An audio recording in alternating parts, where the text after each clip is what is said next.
ഏതെങ്കിലും ഒരു രാജ്യത്തിനെതിരായ ആക്രമണം ഇരു രാജ്യങ്ങൾക്കുമെതിരായ ആക്രമണം തന്നെയായിരിക്കും. സൗദി അറേബ്യയുമായി ഒപ്പുവെച്ച സംയുക്ത കരാറിലെ ഒരു വ്യവസ്ഥ ഇത്തരത്തിലൊന്നാണെന്നാണ് പാകിസ്ഥാന്റെ അവകാശവാദം. ഇന്ത്യയും അമേരിക്കയും അടക്കം ലോകരാജ്യങ്ങൾ സൂക്ഷ്മമായി വീക്ഷിച്ച ഒരു കൂടിക്കാഴ്ചയായിരുന്നു സൗദി അറേബ്യയിൽ വെച്ച് നടന്നത്. ഷഹബാസ് ഷെരീഫ് സൗദി അറേബ്യയിലേക്ക് നടത്തിയ ഔദ്യോഗിക സന്ദർശനത്തിൽ ഇരു രാജ്യങ്ങളും തമ്മിൽ നിർണായക പ്രതിരോധ കരാറിൽ ഒപ്പുവെക്കുകയും മറ്റ് ചില തീരുമാനങ്ങൾ എടുക്കുകയും ചെയ്തിട്ടുണ്ട്.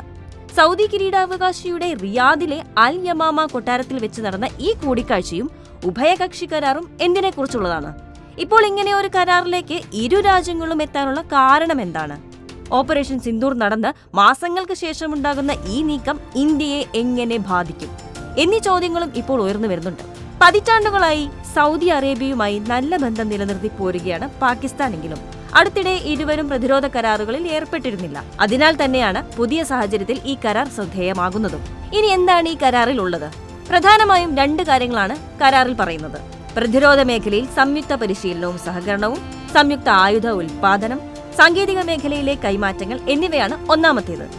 ഒരു രാജ്യത്തിനെതിരായ ആക്രമണം ഇരു രാജ്യങ്ങൾക്കുമെതിരായ ആക്രമണമായി കണക്കാക്കപ്പെടുമെന്നാണ് രണ്ടാമത്തേതും ഏറ്റവും പ്രധാനപ്പെട്ടതുമായ നിർദ്ദേശം. അതായത് പാകിസ്ഥാനെ ആക്രമിച്ചാൽ അത് സൗദി അറേബ്യയെ ആക്രമിക്കുന്നത് പോലെ തന്നെയാണ്. തിരിച്ചും അങ്ങനെ തന്നെ. ഒരാക്രമണം ഉണ്ടായാൽ ഇരു രാജ്യങ്ങളും ഒരുമിച്ച് തിരിച്ചടിക്കും എന്നാണ് പാകിസ്ഥാൻ പുറത്തുവിട്ട പ്രസ്താവനയിൽ പറയുന്നത്. പാകിസ്ഥാന്റെ പ്രസ്താവന പുറത്തു വന്നതോടെ എന്താണ് ഇതിൽ ഇന്ത്യയുടെ നിലപാട് എന്നായി പിന്നീടുള്ള അന്വേഷണം. പഹൽഗാം ഭീകരാക്രമണം, ഇന്ത്യ നടത്തിയ ഓപ്പറേഷൻ സിന്ദൂർ എന്നിവയെ തുടർന്ന് ഇന്ത്യ പാക് ബന്ധം കൂടുതൽ വഷളായ സാഹചര്യത്തിലായിരുന്നു ഈ ആകാംക്ഷ. ഭാവിയിൽ എന്തെങ്കിലും സംഘർഷമുണ്ടായാൽ ഈ കരാറിന്റെ പശ്ചാത്തലത്തിൽ സൗദി എന്ന നിലപാട് സ്വീകരിക്കുമെന്ന ചോദ്യവും ഉയരുന്നുണ്ട്. ഇന്ത്യയുടെ ദേശീയ സുരക്ഷയെയും മേഖലയുടെ സുരക്ഷയെയും കരാർ ഏതെങ്കിലും തരത്തിൽ ബാധിക്കുമോ എന്നത് സൂക്ഷ്മമായി നിരീക്ഷിക്കുകയാണെന്ന് ഇന്ത്യൻ വിദേശകാര്യ മന്ത്രാലയവും വ്യക്തമാക്കിയിട്ടുണ്ട്. കരാർ വന്നതിന് പുറകെ ഇന്ത്യയുടെ ആശങ്കയ്ക്ക് അറുതി വരുത്തി സൗദി അറേബ്യയുടെ നിലപാടും വന്നു. പാകിസ്ഥാനുമായുള്ള കരാർ ഒരു രാജ്യത്തെയും ലക്ഷ്യം വെച്ചിട്ടുള്ളതല്ല. ഇന്ത്യയുമായി നല്ല ബന്ധമാണ് സൗദിക്കുള്ളത്. ഇന്ത്യയെ വെറുപ്പിക്കാനോ സംഘർഷത്തിലേക്ക് പോകാനോ ഞങ്ങൾ ആഗ്രഹിക്കുന്നില്ല എന്നാണ് സൗദി വ്യക്തമാക്കിയിരിക്കുന്നത്. ഇന്ത്യ അല്ലെങ്കിൽ സൗദി പാക് കരാർ പിന്നെ ആരെയാണ് ലക്ഷ്യം വെക്കുന്നത്? ഹമാസിനെ ലക്ഷ്യമിട്ട് ഇസ്രായേൽ ഖത്തറിൽ ആക്രമണം നടത്തിയതിന് പിന്നാലെയാണ് ഈ കരാർ എന്നുള്ളതാണ് ശ്രദ്ധേയം. അമേരിക്കയെ ലക്ഷ്യം വെച്ചാണ് ഈ കരാർ എന്നും വിലയിരുത്തപ്പെടുന്നുണ്ട്. US അറബ് മേഖലയിലുള്ള താൽപര്യങ്ങളെ സംശയത്തോടെയാണ് അറബ് രാജ്യങ്ങൾ വീക്ഷിക്കുന്നത്.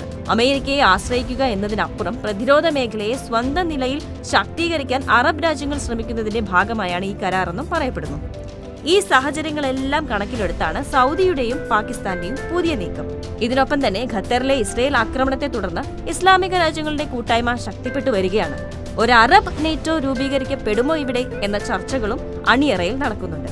ഇതിനിടയിലാണ് സൗദി പാക് പ്രതിരോധ കരാർ ഉണ്ടായിരിക്കുന്നത് എന്നാണ് ശ്രദ്ധേയം.